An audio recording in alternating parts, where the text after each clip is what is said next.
Bismillahirrahmanirrahim.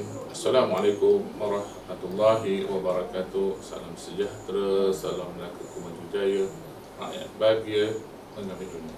Pijak laksana tuah, berani laksana jebat, dan salam Malaysia. Pejam celik sudah masuk tahun ke-12 penganjuran program Jom Baca Bersama untuk 10 minit sama ada di peringkat kebangsaan maupun peringkat negara. Syabas kepada pelaku Ustaz yang sabar tahun dapat menjayakan program dengan penglibatan berbagai pihak dan turut memberikan sokongan kepada program yang sangat mumpuni ini.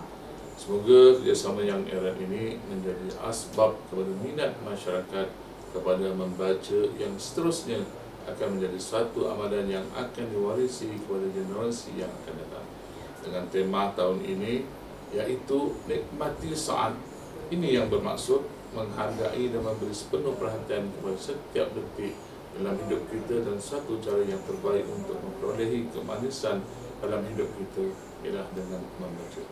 Oleh itu, jom luangkan 10 minit untuk membaca dan hayati keindahan ilmu.